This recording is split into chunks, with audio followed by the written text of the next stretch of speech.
Shalom,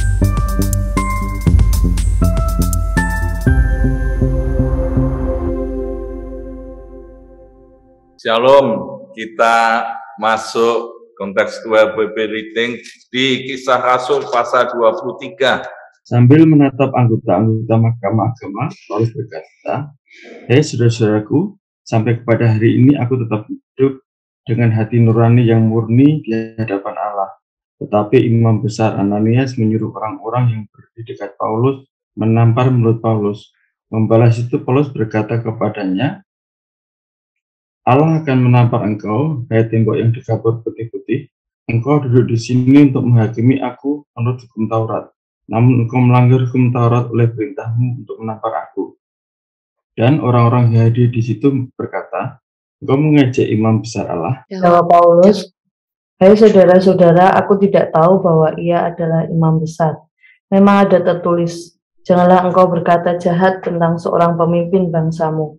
Dan karena ia tahu bahwa sebagian dari mereka itu termasuk golongan orang Saduki dan sebagian termasuk golongan orang Farisi, ia berseru dalam mahkamah agama itu, katanya, 'Hai saudara-saudaraku, aku adalah orang Farisi, keturunan orang Farisi. Aku dihadapkan ke mahkamah ini karena aku mengharap akan kebangkitan orang mati.' Ketika ia berkata demikian, timbullah perpecahan antara orang-orang Farisi dan orang-orang Saduki, dan terbagi-bagilah orang banyak itu. Sebab orang-orang Saduki mengatakan bahwa tidak ada kebangkitan dan tidak ada malaikat atau roh, tapi orang-orang Farisi mengakui kedua-duanya. Maka terjadilah keributan besar. Beberapa ahli Taurat dari golongan Farisi tampil ke depan dan membantah dengan keras, katanya, "Kami sama sekali tidak menemukan sesuatu yang salah pada orang ini. Barangkali ada roh atau malaikat yang telah berbicara kepadanya." Maka terjadilah perpecahan besar, sehingga kepala pasukan takut kalau mereka akan mengoyak Paulus. Karena itu ia memerintahkan pasukan untuk turun ke bawah dan mengambil Paulus dari tengah-tengah mereka dan membawanya ke markas. Pada malam berikutnya, Tuhan datang berdiri di sisinya dan berkata kepadanya, "Kuatkanlah hatimu, sebab sebagaimana engkau dengan berani telah bersaksi tentang aku di Yerusalem, demikian jugalah hendaknya engkau pergi bersaksi di Roma." Dan setelah hari siang, orang-orang Yahudi mengadakan komplotan dan bersumpah dengan mengutuk diri bahwa mereka tidak akan makan atau minum sebelum mereka membunuh Paulus. Jumlah mereka yang mengadakan komplotan itu lebih daripada 40 orang.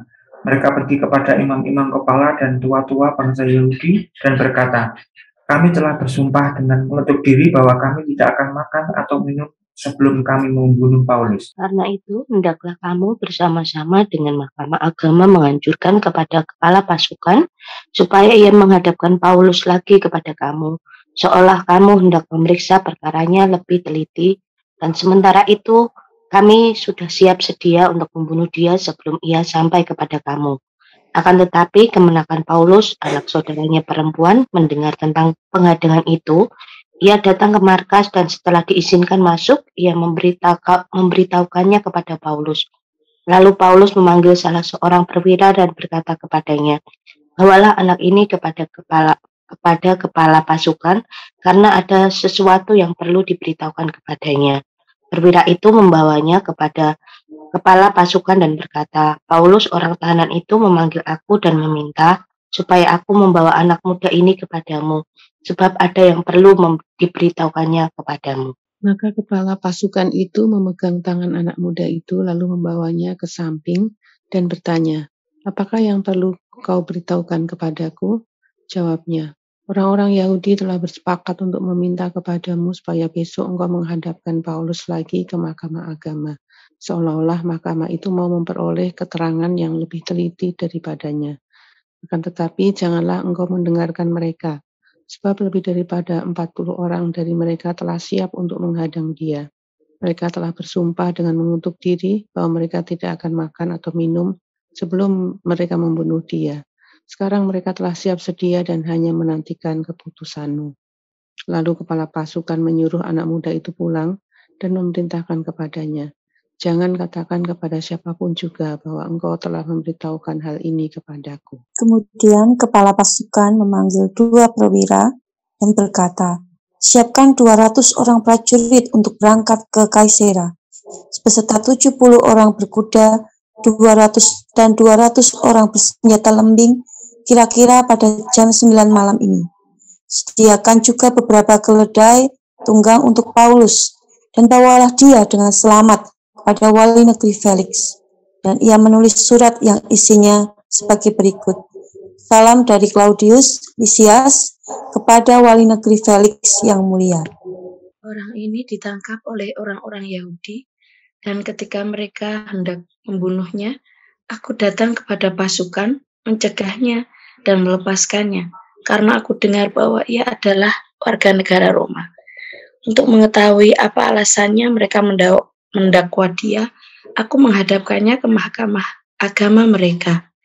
Ternyatalah bagiku bahwa ia didakwa karena soal-soal hukum Taurat mereka, tetapi tidak ada tuduhan atas mana ia patut dihukum mati atau dipenjarakan. Kepadaku telah diberitahukan bahwa ada komplotan merencanakan membunuh dia. Karena itu aku segera menyuruh membawa dia kepadamu, sedang kepada para pendakwa telah kuberitahukan bahwa mereka harus mengajukan perkara itu kepadamu. Lalu prajurit-prajurit itu mengambil Paulus sesuai dengan yang diperintahkan kepada mereka dan membawanya pada waktu malam ke Antipatris. Pada keesokan harinya, mereka membiarkan orang berkuda dan Paulus meneruskan perjalanan dan mereka sendiri pulang ke markas. Tibanya di Kaisarea, orang-orang berkuda itu menyampaikan surat itu kepada wali negeri serta menyerahkan Paulus kepadanya. Dan setelah membaca surat itu, wali negeri itu menanyakan Paulus dari provinsi manakah asalnya. Dan ketika ia mendengar bahwa Paulus dari Kilikia, ia berkata, "Aku akan memeriksa perkaramu bila para pendakwamu juga telah tiba di sini." Lalu ia menyuruh menahan Paulus di istana Herodes. Ya, kita sampai di Kisah Rasul pasal 23. Narasi ini menceritakan bagaimana perjalanan Rasul Paulus dari markas ini sampai ke Felix, wali negeri. Dan ini narasi ini sudah disimpulkan yang dikatakan di suratnya Claudius Lysias ini, bahwa waktu orang-orang Yahudi menangkap Paulus dan hendak membunuh, dia sudah melepaskan, dan untuk mengetahui masalahnya itu apa, dia didakwa apa. Ternyata di hadapan mahkamah agama ini mereka mengetahui bahwa ternyata ini soal-soal hukum Taurat mereka, masalah hukum Taurat, dan mereka didakwa, dan kepala pasukan ini dia sudah memberitahu bahwa ini tidak layak untuk dihukum mati. Lalu ada komplotan yang ingin membunuh dan ketahuan, dan di situ dia menyelamatkan Paulus dengan memindahkan dari penjara ini ke tempat Felix. Nah, kita akan melihat narasi yang diringkas oleh Claudius ini. Kita melihat di bagian pasal 23 apa yang Paulus lakukan dan bagaimana Paulus menghadapi ancaman untuk dibunuh dan disidang di mahkamah agama. Kita melihat poin-poin yang penting Paulus menyatakan. Yang pertama kita lihat dikatakan di ayat yang ke-1, ya, kita lihat sambil menatap anggota mahkamah agama, Paulus berkata, "Hai saudara-saudaraku, sampai hari ini aku tetap hidup dengan hati nurani yang murni di hadapan Allah." Jadi apa yang didakwa orang Yahudi, Paulus menjelaskan bahwa dia tetap dengan hati nurani yang murni di hadapan Allah. Artinya Paulus benar, dia melakukan sesuai kehendak Allah, menyaksikan Injil, menyaksikan Yesus adalah Mesias, ini dengan hati yang murni, tidak ada motivasi yang lain, tidak ada hal-hal yang mencari keuntungan, kepentingan diri sendiri, tapi justru ini satu pernyataan yang benar dan yang murni. Lalu tetap saja ini ada imam besar Ananias menyuruh orang untuk menampar. Tapi Paulus katakan, ya, engkau melanggar hukum Taurat. Mengapa engkau menampar? Hei, yang dikapur putih-putih. Ini kembali seperti pernyataan Tuhan Yesus. Imam besar ahli Taurat, ya ini orang-orang yang munafik. Dikapur putih-putih, tapi kelakuannya justru menampar.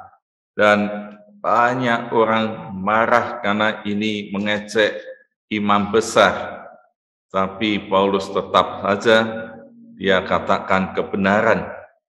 Lalu di ayat yang ke-6, ini satu hal yang menjadi poin penting bagi kita untuk mengerti Paulus. Dia katakan, karena ia tahu bahwa sebagian dari mereka termasuk golongan orang Saduki dan sebagian orang Farisi.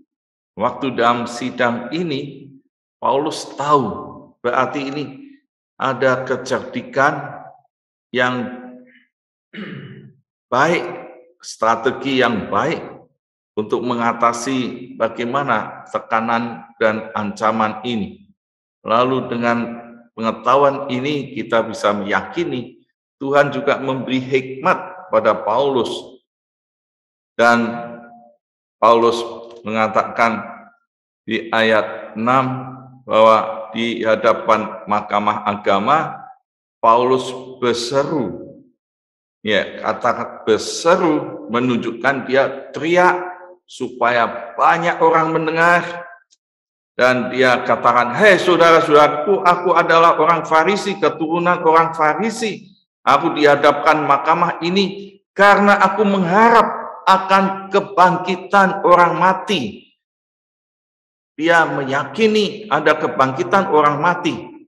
Dengan seruan Paulus ini, maka terjadi ya konflik di antara mereka sendiri. Farisi dengan Saduki punya doktrin yang beda. Farisi meyakini orang mati bangkit, Saduki tidak. Dari ini terjadilah keributan besar. Ya, dengan keributan besar ini maka kita melihat bahwa Paulus pun ya diselamatkan. Perpecahan besar terjadi di antara mereka. Karena itu ia memerintahkan pasukan untuk turun ke bawah mengambil Paulus.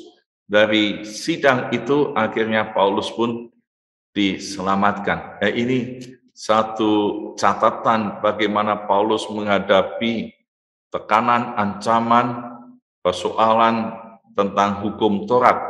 Dan di sini kita tahu bagaimana Paulus lepas dan diselamatkan. Lalu ada catatan yang ketiga, dikatakan Tuhan datang berdiri di sisinya dan berkata, kuatkan hatimu, sebab sebagaimana engkau dengan berani telah bersaksi tentang aku di Yerusalem, demikian juga hendaknya engkau pergi bersaksi di Roma. Ini pernyataan Tuhan Yesus bahwa Paulus ini berani bersaksi dan dia menunjukkan dia ada di sisinya. Dan dia menyertai Rasul Paulus, dia melindungi Rasul Paulus, dan supaya rencana Tuhan terus terjadi. Tidak ada hanya di Yerusalem, tapi ke Roma. Berarti menunjukkan bahwa Yesus menyertai dan memberi kesempatan pada Paulus, dia masih hidup. Ya, kalau sudah mati ya selesai. Tapi ini menunjukkan apapun tantangannya, dimasukkan penjara, diancam mau dibunuh. Tapi kalau Tuhan menyertai, Tuhan menentukan, masih saja dia akan menuju sampai Roma. Ini catatan yang penting bahwa Yesus selalu menyertai, melindungi orang yang bersaksi tentang Dia. Lalu terjadi, ya setelah dibawa pasukan, ternyata mereka tetap ada komplotan dengan sumpah tidak makan, tidak minum sebelum membunuh Paulus. Mereka lebih dari 40 orang. Tapi kita melihat catatan berikutnya, kemenakan Paulus mengetahui ini. Seorang perempuan, dia tahu. Dari sini kita mengenal perlindungan, penyataan Tuhan bahwa rahasia mau membunuh Paulus bocor. Ya, akhirnya dia minta ketemu Paulus, dibawa seorang pengawal, disampaikan kepada kepala pasukan, dan dia cerita, ini ada yang mau membunuh Paulus. Dan kepala pasukan punya hati, ya akhirnya dia undang ya 2 perwiranya, siapkan 200 prajurit, 70 orang berkuda, 200 yang siap dengan lembing, bawa ke Felix.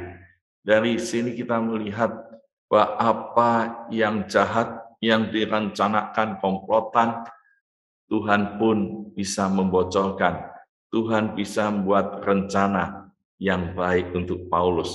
Akhirnya kita melihat tadi surat itu menjadi kesimpulan narasi, dibawa ke Felix supaya diteliti lebih lanjut, karena dia warga negara Roma dari provinsi Kilikia, dan dia akan memeriksa kemudian. Tapi narasi ini menunjukkan Paulus pun diselamatkan oleh Tuhan bagi orang-orang yang berani bersaksi tentang Injil. Dari narasi ini kita bisa melihat amanat teks yang pertama. Tuhan menyertai dan mendampingi orang yang berani bersaksi tentang Injil. Tuhan menyertai. Yang kedua, Tuhan memberi hikmat dan pengetahuan dan perlindungan kalau kita dijahati, kalau diancam akan dibunuh orang dalam pelayanan, dalam hidup ini. Tuhan menyertai orang-orang yang seperti Paulus yang mengatakan, sampai hari ini aku memiliki hati nurani yang murni. Tuhan selalu melindungi.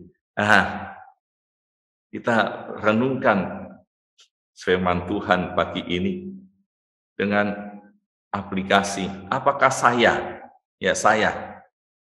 berani bersaksi tentang Injil Yesus Kristus? Saya, ya, jangan orang lain, tapi saya. Apakah berani bersaksi memberitakan Injil Yesus Kristus? Yang kedua, apakah saya yakin Yesus selalu di sisiku? Ya, Yesus selalu di sisiku. Dimanapun saya bersaksi tentang Yesus. Yang ketiga, apakah saya yakin perlindungan Tuhan, dan sekalipun ada komplotan yang menjahati, mau membunuh, tapi Tuhan melindungi saya. Amin. Tuhan Yesus memberkati. Ya, saudara, pagi hari ini kita terus mau berharap kepada Tuhan dalam setiap aspek hidup kita, juga di dalam pelayanan, di dalam kita bersaksi. Kita mau yakin bahwa hanya Yesus yang kita harapkan. Kita akan pujikan satu-satunya yang kuandalkan. Biarlah ini menjadi satu pujian, doa pujian kita pagi hari ini untuk terus mengandalkan Tuhan dan bersandar kepada Yesus. Engkau Tuhan yang setia, waktumu selalu yang terbaik. Engkau Tuhan sandaranku, dan ku kan berharap padamu. satu-satunya yang ku andalkan, satu-satunya yang ku percaya. Engkau sumber kekuatan, sumber pengharapan, sumber kedamaian. Satu-satunya yang ku andalkan, satu-satunya yang ku percaya. Engkau Tuhan memberkati, Tuhan penyembuhku, Tuhan pemulihku. Mari kita bersama-sama bersyukur karena kita punya satu-satunya Tuhan di dalam Yesus Kristus yang kita andalkan dalam setiap aspek hidup kita. Mungkin saat ini kita sedang mengalami tantangan, kesulitan, pergumulan apapun, bahkan sakit penyakit yang rasanya tidak ada jalan keluar, tapi kita percaya Tuhan akan menolong. Dia satu-satunya. Juga di dalam pelayanan, di dalam kita bersaksi, di dalam pekerjaan kita. Mari kita terus mengandalkan Tuhan. Mari kita bersama berdoa. Bapa, di dalam nama Yesus Tuhan kami bersyukur. Kami punya Allah yang hidup di dalam Yesus Kristus. Engkaulah andalanku. Engkaulah andalan setiap kami yang berharap kepadamu. Kalau di antara kami saat ini ada dalam pergumulan, baik itu pekerjaan, baik itu Tuhan masalah finansial, baik itu masalah Tuhan keluarga, masalah pelayanan, masalah juga Tuhan tantangan dalam bersaksi. Biarlah kami terus berani Tuhan, karena kami tahu Allah yang kami andalkan, Yesus Kristus, adalah penolong kami, adalah kekuatan kami. Engkaulah yang memulihkan, Engkau yang menyembuhkan, Engkau yang memberikan kekuatan yang baru kepada setiap kami. Terima kasih ya Tuhan, terima kasih. Di dalam nama Yesus kami berdoa, kami bersyukur kepada-Mu. Haleluya.